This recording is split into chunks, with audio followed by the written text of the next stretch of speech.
പ്രിയപ്പെടാൻ മുറിച്ചു നൽകുന്ന ദിവ്യ സ്നേഹകാരുണ്യമേ,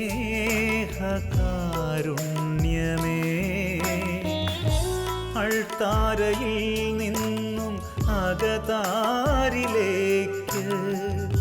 ഒഴുകും സ്നേഹപ്രവാഹമേ, ഒഴുകും സ്നേഹപ്രവാഹമേ.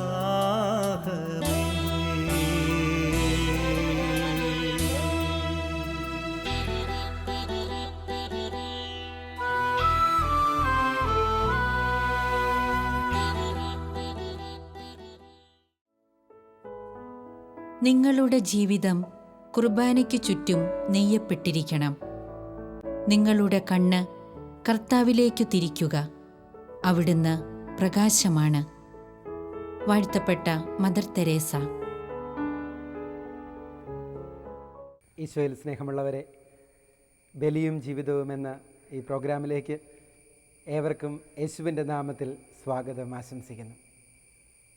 കുർബാനയെ അനുഭവപരമായിട്ട് കാണുവാനായിട്ട്, അല്ലെങ്കിൽ ഓരോ കുർബാന അർപ്പണത്തിലും ദൈവാനുഭവം ഉണ്ടാകുവാൻ വേണ്ടി കുർബാനയുടെ അർത്ഥങ്ങളിലേക്ക് നമ്മൾ പ്രവേശിക്കേണ്ടത് അത്യാവശ്യമാണ് എന്ന് നമ്മൾ കണ്ടു. ഓരോ പ്രാർത്ഥനയുടെയും ഓരോ കർമ്മത്തിൻ്റെയും അർത്ഥത്തെക്കുറിച്ചാണ് ആ അവസരത്തിൽ നമ്മൾക്കുണ്ടാകേണ്ട ആന്തരിക ഭൗതിക മനോഭാവങ്ങളെക്കുറിച്ചാണ് നമ്മൾ പഠിച്ചുകൊണ്ടും വിചിന്തനം ചെയ്തുകൊണ്ടും ഇരിക്കുക.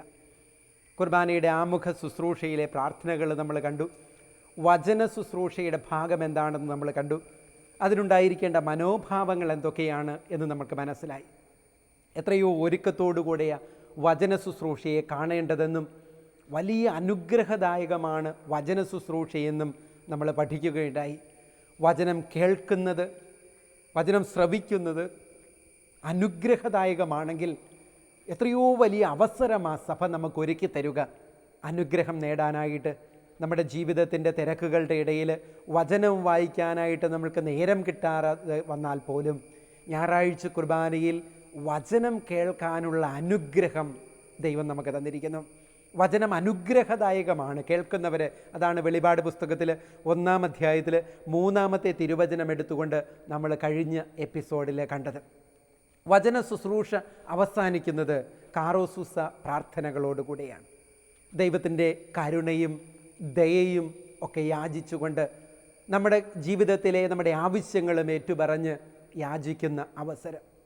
ഈ കാറോസുസ പ്രാർത്ഥന കഴിയുമ്പോഴാണ് ഒരുക്ക ശുശ്രൂഷ ആരംഭിക്കുന്നത്. കുർബാനയുടെ അടുത്ത ഘട്ടമാണ് ഒരുക്ക ശുശ്രൂഷ.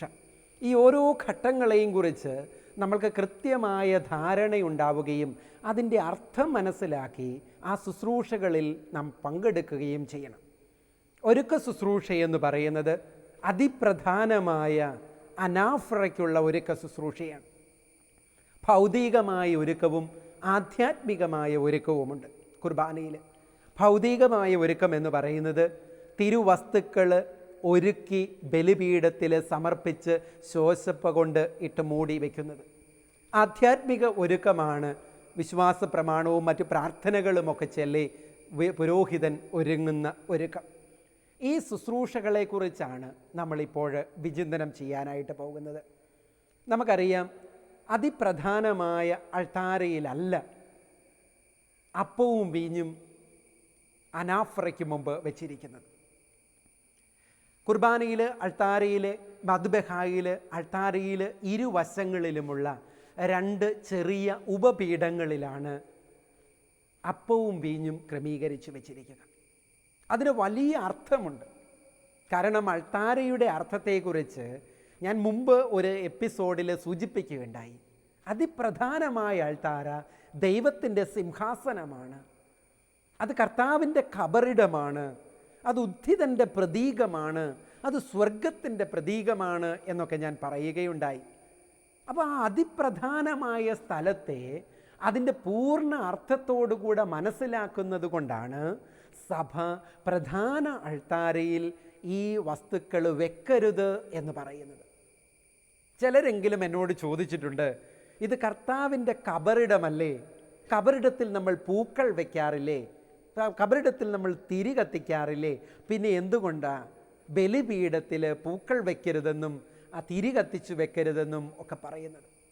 പ്രിയമുള്ളവരെ, അടയാളങ്ങളുടെയും പ്രതീകങ്ങളുടെയും യഥാർത്ഥ അർത്ഥം മനസ്സിലാക്കി കഴിഞ്ഞാൽ നമ്മൾക്ക് സഭയുടെ ഈ നിയമത്തെ സ്വീകരിക്കാൻ ഒരു ബുദ്ധിമുട്ടുമില്ല. കർത്താവിൻ്റെ കബറിടമാണ് എന്ന് ഞാൻ പറഞ്ഞു. അതാണ് സഭ പഠിപ്പിക്കുന്നത്. ബലിപീഠം കർത്താവിൻ്റെ കബറിടമാണ്, അല്ലെങ്കിൽ അത് സ്വർഗീയ സിംഹാസനമാണ്. കർത്താവിൻ്റെ കബറിടം എന്നതുകൊണ്ട് ദൈവശാസ്ത്രത്തിൽ മനസ്സിലാക്കുന്നത് എന്താണെന്നും കൂടെ നമ്മൾ അറിഞ്ഞിരിക്കണം. നമ്മൾ സാധാരണ ഒരു കബറിടം പോലെ അല്ല കർത്താവിൻ്റെ കബറിടം. ക്രിസ്തു വിജ്ഞാനീയത്തിൽ കബറിടം, ക്രിസ്തുവിൻ്റെ കബറിടം ഉത്ഥാനത്തിൻ്റെ തെളിവാണ്. ഉത്ഥിതനെ കാണാനായിട്ട് സാധിച്ചത് ശൂന്യമായ കല്ലറ കണ്ടിട്ടാണ് അവരിവന് ഉയർത്തെഴുന്നേറ്റു എന്ന് വിശ്വസിച്ചത്. കർത്താവിൻ്റെ കബറിടത്തിൻ്റെ പ്രത്യേകത അത് ശൂന്യമാണ്. അത് അഴുകിയ ശവശരീരം സംവഹിക്കുന്നതല്ല, അത് ഉത്ഥിതൻ്റെ പ്രതീകമാണ്. ഉത്ഥിതൻ്റെ പ്രതീകമാണെങ്കിൽ കബറിടം ചുംബിക്കുക ഉത്ഥിതനെ ചുംബിക്കുന്നതിന് തുല്യമാണ്. നമ്മുടെ ശവപ്പറമ്പുകളിൽ അല്ലെങ്കിൽ ശവക്കോട്ടയിൽ കാണുന്ന കബറിടം പോലെ കർത്താവിൻ്റെ കബറിടത്തെ കാണരുത്. ഉത്ഥിതൻ്റെ പ്രതീകമാണത്, ഉത്ഥിതനെ ചുംബിക്കുന്നതിന് തുല്യമാണ്. അതുകൊണ്ടാണ് പറയുന്നത് ഈ പ്രതീകാത്മകത, ഈ സിമ്പിൾ മനസ്സിലാക്കേണ്ടതുകൊണ്ടാണ് അതിൽ വേറൊന്നും വയ്ക്കരുത് എന്ന് പറയാനുള്ള കാരണം. ഇത് ഞാൻ മുമ്പ് ഒരു എപ്പിസോഡിൽ സൂചിപ്പിച്ചതാണ്. പക്ഷേ ഇതിവിടെ വീണ്ടും ആവർത്തിക്കുക. എന്തുകൊണ്ടാണ് ബലിവസ്തുക്കളുടെ ഒരുക്കം പ്രധാന അൾത്താരയിൽ നടത്താതെ ഉപപീഠത്തിൽ നടത്തുന്നത് എന്ന് പറയുവാൻ വേണ്ടിയിട്ട്? നമ്മുടെ ദേവാലയങ്ങൾ കൂദാശ ചെയ്യപ്പെടുമ്പോൾ മെത്രാനച്ചൻ വന്ന് ബലിപീഠം വെഞ്ചരിക്കുന്നത് നമ്മൾ ശ്രദ്ധിക്കണം. അദ്ദേഹം വിശുദ്ധ തൈലം കൊണ്ട് ബലിപീഠം മുഴുവൻ പൂശും. ബലിപീഠത്തിൻ്റെ ഏതെങ്കിലും ഒരു ഭാഗത്ത് കുരിശ് വരച്ച് വെഞ്ചരിക്കുകയല്ല ചെയ്യുന്നത്, മറിച്ച് തൈലം കൊണ്ട് ബലിപീഠം മുഴുവൻ പൂശും. കാരണം ഇത് ഉത്ഥിതൻ്റെ പ്രതീകമാണ്. ഇത് ഉത്ഥിതൻ്റെ പ്രതീകമാണ്, ദൈവത്തിൻ്റെ സിംഹാസനമാണ്. ആ ബലിപീഠം മുഴുവൻ വിശുദ്ധീകരിക്കപ്പെട്ടത്. അതിന് വലിയൊരു അർത്ഥമുണ്ട്. അതിന് പരിപാവനമായ സ്ഥലമാണ്, പരിശുദ്ധമായ സ്ഥലമാണത്. അതുകൊണ്ടാണ് അതിനത്രയേറെ പ്രാധാന്യം കൊടുത്തിരിക്കുന്നത്. പ്രിയമുള്ളവരെ, ഈ ക്രിസ്തുവിൻ്റെ തിരുശരീര രക്തങ്ങൾ വെൽക്കേണ്ട സ്ഥലം അത് വെറും ഒരുക്ക ശുശ്രൂഷയ്ക്കുള്ള ബേസയല്ലത്. അതുകൊണ്ടാണ് ഉപപീഠത്തിൽ വെച്ച് കുർബാന ഒരുക്കാനുള്ള കാരണം അതാണ്. ഈ ഉപപീഠത്തിൽ ഒരുക്കാൻ വേറൊരു കാരണവും കൂടെയുണ്ട്. കാരണം അവിടെ നിന്ന് തിരുവസ്തുക്കൾ പ്രധാന അൾത്താരയിലേക്ക് കൊണ്ടുവരുന്ന ആ കർമ്മത്തിന് പോലും അർത്ഥമുണ്ട്. അതുകൊണ്ട് ഈ ശുശ്രൂഷയിൽ നമ്മൾ എന്താണോ മനസ്സിലാക്കേണ്ടത് അത് സഭ ആഗ്രഹിക്കുന്ന രീതിയിൽ മനസ്സിലാക്കാനായിട്ട് ശ്രമിക്കാം. ഇവിടെ വെച്ച് അച്ഛൻ ഈ തിരുവസ്തുക്കൾ ഒരുക്കുകയാണ്. അപ്പവും വീഞ്ഞും ഒരുക്കുന്ന സ്ഥലം, അപ്പവും വീഞ്ഞും ഒരുക്കുന്ന സ്ഥലമാണ്. അവിടെ ചെല്ലുന്ന പ്രാർത്ഥനകളൊക്കെ വളരെ ശ്രദ്ധേയമാണ്. ആഘോഷമായ കുർബാനയിലാണെങ്കിൽ ധൂപം കൊണ്ട് അച്ഛൻ കാസയും പീലാസയും ആശീർവദിച്ച് ധൂപിച്ചതിന് ശേഷമാണ്. കാരണം വിശുദ്ധ വസ്തുക്കൾ തിരുശരീരവും തിരുരക്തവും വയ്ക്കപ്പെടേണ്ട അല്ലെങ്കിൽ ഒഴിക്കപ്പെടേണ്ട കാസയും വയ്ക്കപ്പെടേണ്ട പീലാസയുമാണത്. അതിനെ ധൂപിച്ച് വിശുദ്ധീകരിക്കുന്നു. അതിൻ്റെ പ്രാധാന്യം മനസ്സിലാക്കുവാൻ വേണ്ടി. അതിനുശേഷം അച്ഛൻ വളരെ ഒരുക്കത്തോടു കൂടെയാണ് ഈ കർമ്മങ്ങൾ ചെയ്യുക. അപ്പോൾ വീഞ്ഞ് കാസയിലേക്ക് ഒഴിക്കുന്നതൊക്കെ നമുക്ക് പടയാളികൾ ഒരുവൻ തൻ്റെ തിരുവിലാവിൽ കുന്തം കൊണ്ട് കുത്തി ഉടൻ തന്നെ അവിടുന്ന് രക്തവും വെള്ളം പുറപ്പെട്ടു. അത് കണ്ടയാൾ തന്നെ സാക്ഷ്യപ്പെടുത്തി ആ സാക്ഷ്യം സത്യമാകുന്നു എന്ന് പറഞ്ഞുകൊണ്ട് അച്ഛൻ വെള്ളം ഈ കാസയിലേക്ക് ഒഴിക്കുക, വീഞ്ഞിലേക്ക് ഒഴിക്കുന്നത്. ക്രിസ്തുവിൻ്റെ പീഡാസഹനങ്ങളെ ഓർക്കാൻ യോഹന്നാൻ്റെ സുവിശേഷം 19-ാം അധ്യായത്തിൽ കാണുന്ന കർത്താവിൻ്റെ തിരുവിലാവ് കുത്തിത്തുറന്ന് അവിടുന്ന് രക്തവും വെള്ളവും ഒഴുകുന്ന ആ കർമ്മത്തെ എൻ്റെയും നിങ്ങളുടെയും മനസ്സിലേക്ക് കൊണ്ടുവരുന്ന, വളരെ പ്രത്യേകമായി പുരോഹിതൻ്റെ മനസ്സിലേക്ക് കൊണ്ടുവരുന്ന രംഗം.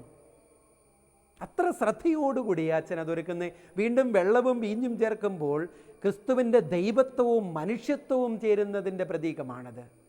അതുപോലെ തന്നെ ക്രിസ്തുവിൻ്റെ സമർപ്പണത്തോട് നമ്മുടെ സമർപ്പണം ചേരുന്നതിൻ്റെ അടയാളവും കൂടിയാണ്. എത്ര അർത്ഥങ്ങളുള്ളതാണെന്നറിയാവോ ഈ ശുശ്രൂഷയെ? ഈ സമയത്ത് വളരെ ഒരുക്കത്തോടുകൂടെ വൈദികൻ നമുക്ക് വേണ്ടിയിട്ട് ചെയ്യുന്ന കർമ്മമാണിത്. കുർബാനയർപ്പിക്കാൻ പോകുന്ന ദൈവജനത്തിന് വേണ്ടി പുരോഹിതൻ ചെയ്യുന്ന കർമ്മങ്ങൾ. അപ്പം പുരോഹിതനോട് ചേർന്ന് നമ്മളെ തന്നെ സമർപ്പിക്കേണ്ട രംഗമാണിത്.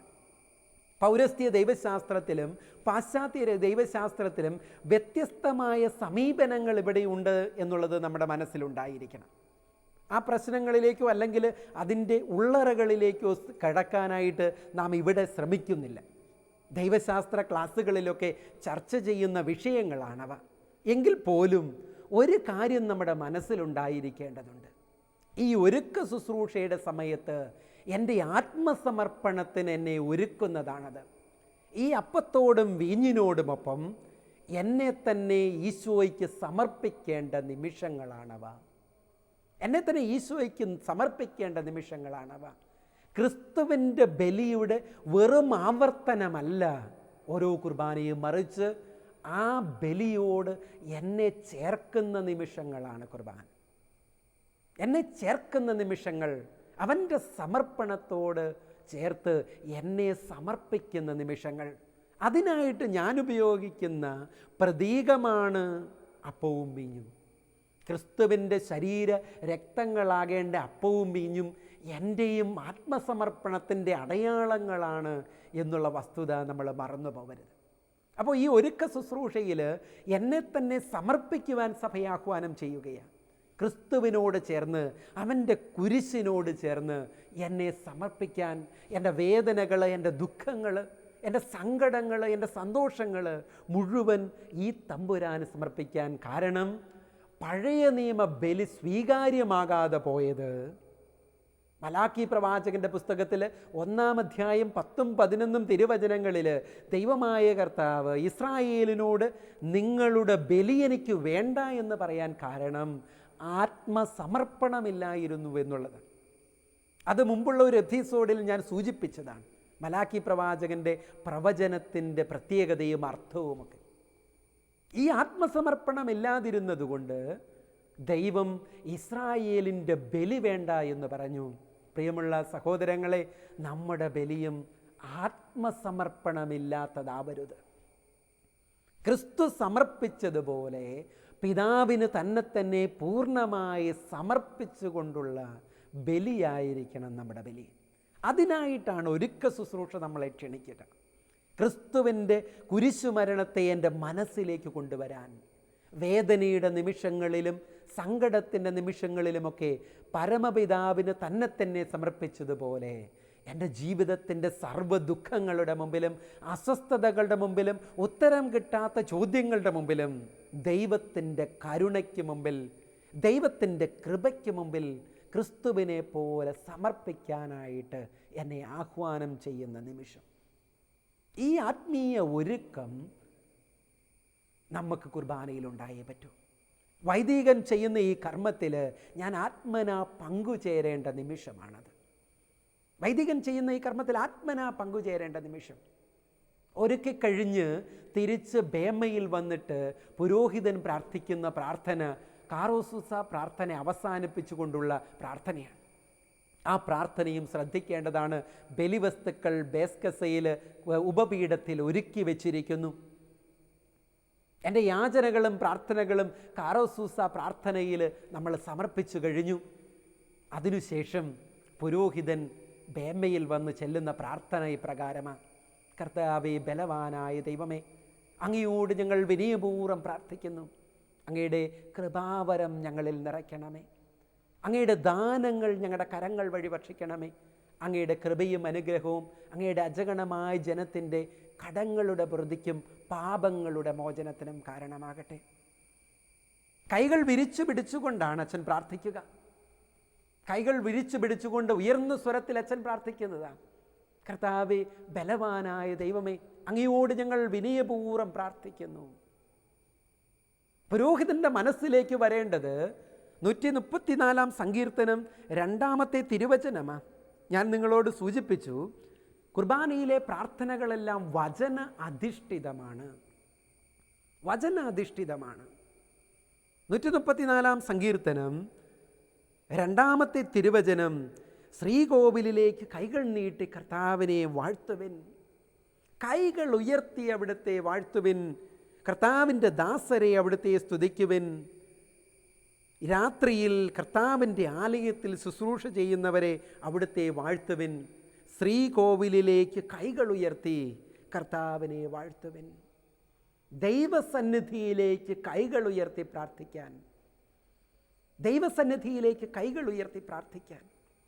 വീണ്ടും രാജാക്കന്മാരുടെ 1-ാം പുസ്തകം 8-ാം അധ്യായം 22-ാമത്തെ തിരുവചനത്തിൽ സോളമൻ കർത്താവിൻ്റെ മുമ്പിൽ പ്രാർത്ഥിക്കുന്നത് എങ്ങനെയാണെന്ന് നമ്മൾ കാണുന്നുണ്ട്. സോളമൻ കർത്താവിൻ്റെ ബലിപീഠത്തിനു മുമ്പിൽ ഇസ്രായേൽ ജനത്തിൻ്റെ സന്നിധിയിൽ ഉന്നതങ്ങളിലേക്ക് കരങ്ങൾ ഉയർത്തി പ്രാർത്ഥിച്ചു. ദൈവജനത്തിന് അനുഗ്രഹം കിട്ടാൻ, ദൈവജനത്തിന് കൃപ ലഭിക്കാൻ വേണ്ടി ദൈവസന്നിധിയിലേക്ക് കരങ്ങൾ ഉയർത്തി പ്രാർത്ഥിക്കാനാ തിരുവചനം നമ്മളോട് പറയുക. സോളമൻ പ്രാർത്ഥിച്ചതുപോലെ. വീണ്ടും രാജാക്കന്മാരുടെ 1-ാം പുസ്തകം 8-ാം അധ്യായം 54-ാമത്തെ തിരുവചനം കർത്താവിനോടുള്ള പ്രാർത്ഥനകളും യാചനകളും അവൻ ആകാശത്തിലേക്ക് കരങ്ങൾ ഉയർത്തി മുട്ടുകുത്തി നടത്തി. കർത്താവിനോടുള്ള പ്രാർത്ഥനകളും യാചനകളും അവൻ കരങ്ങൾ ഉയർത്തി നടത്തി. പ്രിയമുള്ളവരെ, ഈ മനോഭാവത്തോടുകൂടിയ പുരോഹിതൻ യാചനകളും പ്രാർത്ഥനകളും മുഴുവൻ തമ്പുരാൻ്റെ മുമ്പിൽ സമർപ്പിക്കുന്നത്. ദൈവസന്നിധിയിലേക്ക് സോളമനെ പോലെ ഇസ്രായേൽ ജനത്തിന് അനുഗ്രഹം കിട്ടുവാൻ വേണ്ടി കരങ്ങൾ ഉയർത്തി അവൻ പ്രാർത്ഥിക്കുകയാണ്, ഉറക്കെ പ്രാർത്ഥിക്കുകയാണ്. കർത്താവേ, ബലവാനായ ദൈവമേ, അങ്ങയോട് ഞങ്ങൾ വിനയപൂർവ്വം പ്രാർത്ഥിക്കുന്നു. അങ്ങയുടെ കൃപാവരം ഞങ്ങളിൽ നിറയ്ക്കണമേ. അങ്ങയുടെ ദാനങ്ങൾ ഞങ്ങളുടെ കരങ്ങൾ വഴി വർഷിക്കണമേ.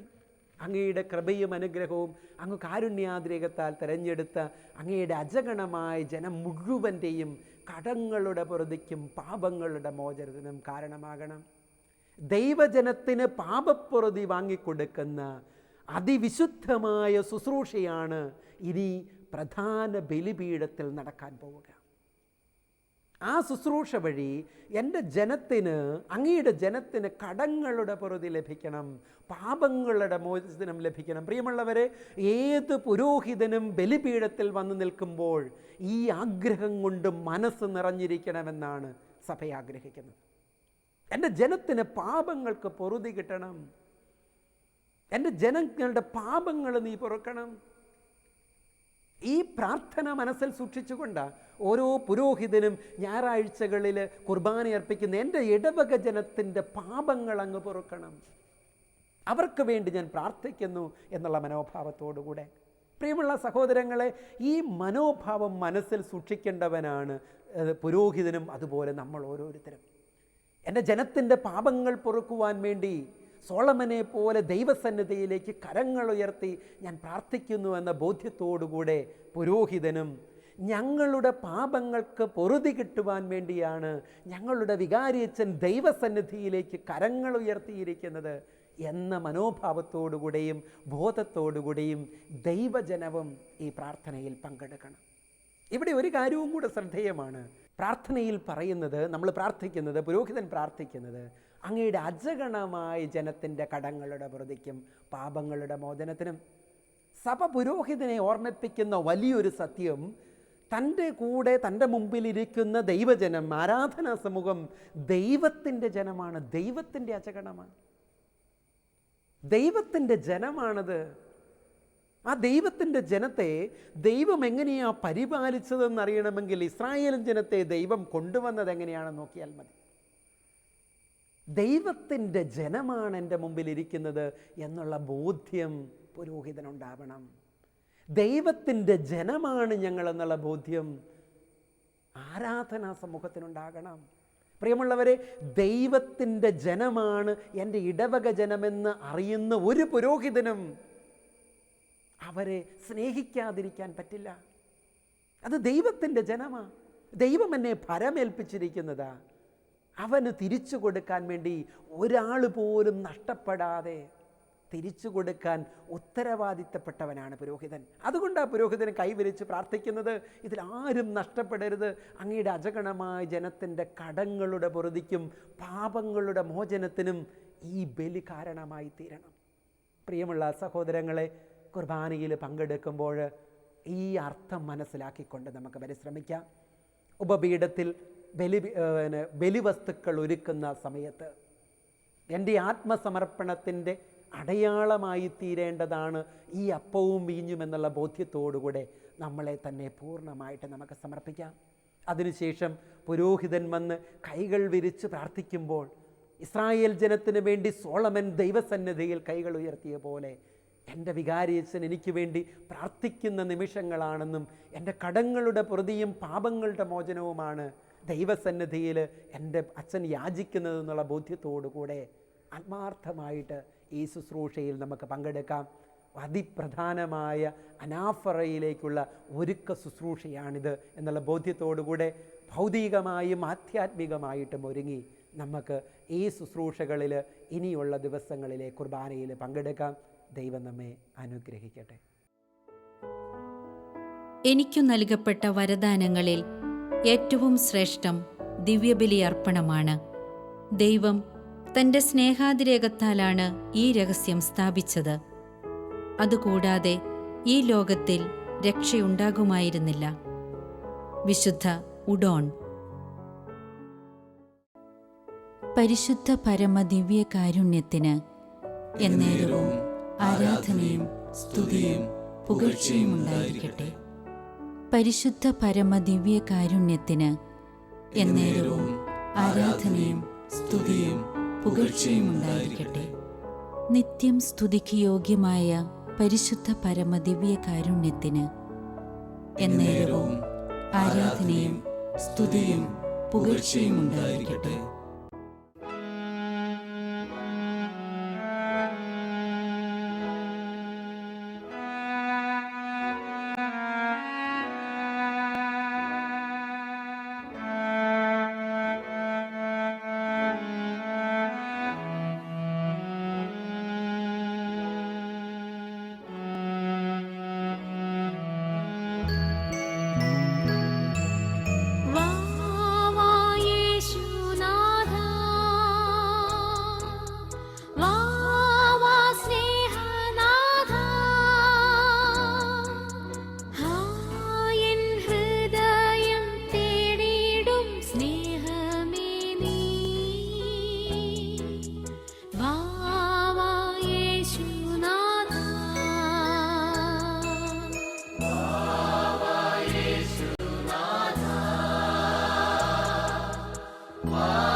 Me